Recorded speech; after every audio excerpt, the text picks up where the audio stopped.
Hey friends, I'm Miss Katie. Welcome to Heritage Ways. This is where I help and encourage you to maintain a cozy home with old-fashioned family values.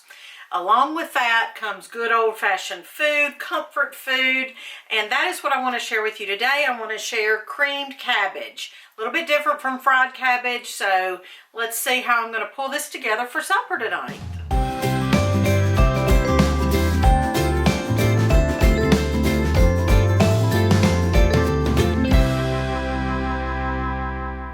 Thank you so much for being here. I know your time is valuable and I respect that, and I am honored that you have chosen to spend this few minutes with me today or tonight, whenever you're watching this. I am making creamed cabbage. Now, so many times I make fried cabbage, and y'all, that is so super easy. Put some bacon grease or some kind of oil in your pan, preferably cast iron, and just saute some onions and put your cabbage in there and salt and pepper and let it steam or fry, and it's just so good. I have boiled cabbage or cooked cabbage in my second cookbook. Let me show you that in case you don't know. This is my second cookbook, and this is called Supper's Ready, Let's Eat. And I'm working on my third one right now, but this is just plain, down home, maybe not plain, but down home, good cooking, that when you're making your family's menu plan, you just would pull this out because it's nothing. Some of them take a little longer. Some of these are faster, okay? And some feed a lot. Some are adaptable. Some use the Instant Pot. Some use the crock pot. Some are versatile. Some use the oven, the stovetop. All kinds of different options are in here for you. But cooked cabbage is in here, and that's just what we call in the South boiled cabbage. Although I don't live in the South anymore, but you can't take the South out of the girl, I don't think. All right, so for today's creamed cabbage, I'm actually using, I'm going by this cookbook. I'm not using the same recipe exactly. I'm changing it up a little bit. But this is the More with Less cookbook. And I love this cookbook. It's from the 70s, I think. It says, Suggestions by Mennonites on How to Eat Better and Consume Less of the World's Limited Food Resources. 1976. You might find this on eBay or somewhere like that. I love this cookbook. On page 226, it's creamy cabbage. And I wrote on here that it's good, serve it hot, or my notes. When I'm teaching cooking or inspiring new cooks or encouraging older folks who have been cooking longer like I have, I encourage y'all to write notes in your cookbooks or on your recipes. And that has helped me so much through the years. Sometimes I'll look at a recipe or a recipe in a cookbook and it'll say the family didn't like, or, you know, so-and-so loved it. You know, and that helps me because I can't remember all that. So I'm just going by using this as a guideline today, but I will write my recipe of creamy cabbage rather, on my website. So the link will be downstairs. I said downstairs. The link will be down under the video in the description box. If you're watching this on a smart TV or something like that, you'll have to go to your phone device or your iPad or your laptop or something to see the description box, or you can just head over to our website, heritageways.com, and that is where you can just type in the search bar creamed cabbage, or look at all the recipes that are on there using the menu bar. All right, enough chit chat. I have a head of cabbage. This is a small head. This is roughly, I'm going to say it's about 10 cups of cabbage sliced up. And then I've got half an onion. That's a white onion. And then I've got butter and cream cheese and some spices. So let's head over here to the stovetop. And I'm going to tell you, I'm making this earlier in the afternoon. It's about 2 o'clock. And we're going to eat it about 6 o'clock or so. So I'm going to reheat this. It reheats just fine. So let's head over here and I'll show you how to make the creamy cabbage.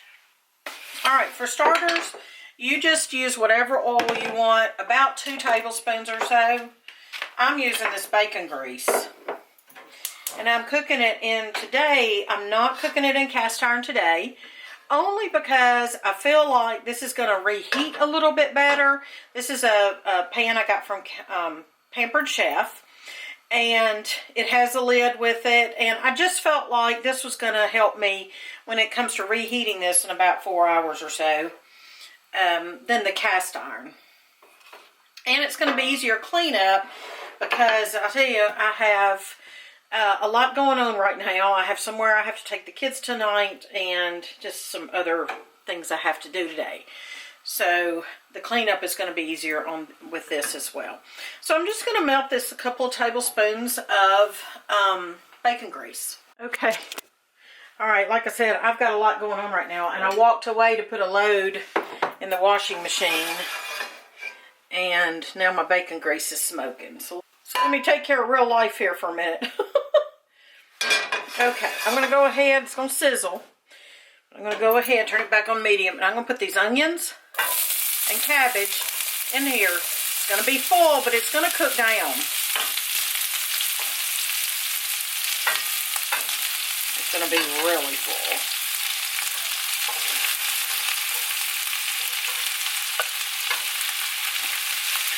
Now the recipe that's in the cookbook I told you about, More with Less, says to put water in here. That's more of a steaming. Okay, I'm going to have to wait and add some cabbage here in a minute. Oh my goodness, what have I done? I think my pan's too little, y'all. I should have got my big cast iron after all. Okay, now that's real life. I'm going to go ahead before I put some water, and I'm going to put salt and some black pepper. I like to put coarse black pepper when I'm frying cabbage with the bacon and the onions. This is not coarse. And then I'm going to add some pure water from my Berkey. About a fourth a cup. And that's going to help steam it a little bit more than frying it. But you can, I'm going to say the water's optional. I mean, if you have a big enough pan and you can stir it around and fry it, you know, do that if you want to. But what I'm actually going to do, since I've got probably, see, it's already cooking down. It's going to cook down. So what I'm going to do is add the rest of this cabbage. Do my kids eat fried cabbage might be the question. Yes, they do. My children eat what I give them, and I allow them 3 things they don't have to eat. We talk about that in a different video, but 3 things that I don't force them to try. You know, how mom or grandma says, well, try it. Well, they each get to pick their own 3 things that they do not have to eat in this house. Alright, so what I'm going to do is let this steam a little bit. That's my best bet. But at this point, I'd say you fry it or steam it. And I'm going to put it medium low. I'm going to put the lid on. Actually, probably going to have a dash more water. Okay. And I'm going to let this cook on medium low. I'm going to say for 3 minutes, and then I'm going to check it. So maybe I can go finish that load of laundry I was working on a minute ago. Alright. Time only lacked a few seconds, so I just want to stir it and see how we're doing. So we're doing great.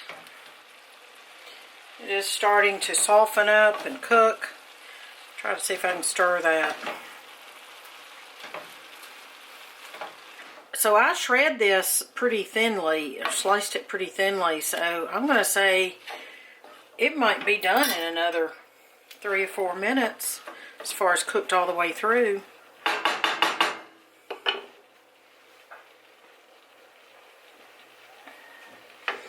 I'm going to cook it for 3 more minutes.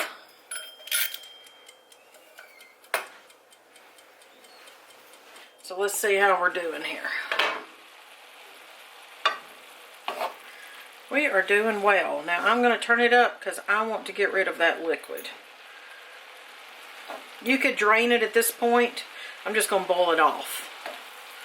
So keep in mind, if you do drain it, you're losing some of that bacon grease flavor that you put in there at the beginning. So, there you go. Okay, now it's all, liquid's about gone. What we're going to do next is we're going to add a couple of tablespoons of butter. Slice it up here so it's distributed.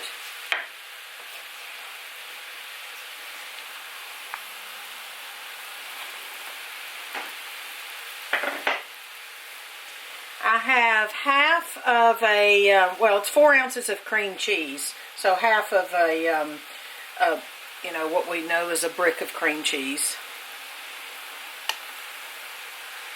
This is not necessarily softened.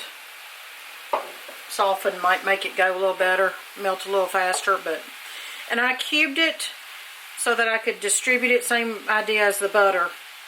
So I could kind of distribute it there. Spread the love. Okay, I want to turn this down to right above low for right now. I don't want anything to burn. I'm just wanting that cheese to, cream cheese and butter to melt.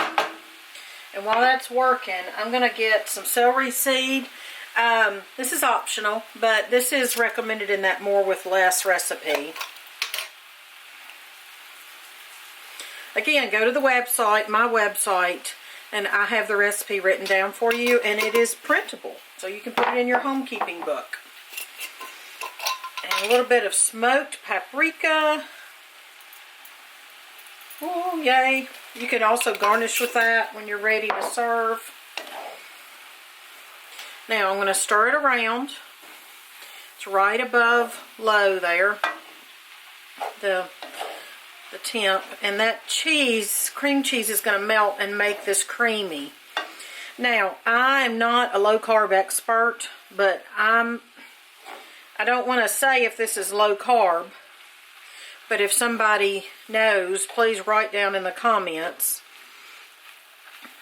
I know cabbage has carbs, but I'm not sure. See, I'm leaning towards thinking it is more lower carb. But anyway, I'm not an expert on that.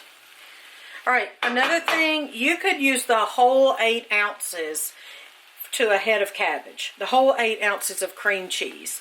I'm trying to save money, and that's what I'm trying to encourage y'all, how you can save money and still have a comfortable, cozy meal. Cozy meal. Comfort food in your cozy home. Alright, that's it. I'm actually going to turn it off at this point. The cheese is melted. This would be ready to eat. So I'm going to turn it off and try it for y'all. But then when I come back, I'm just going to reheat this and it'll be ready to go for supper time. It's time to taste test it. It's going to be hot. Just going to get a little bit here. You can always add salt and pepper if you need to.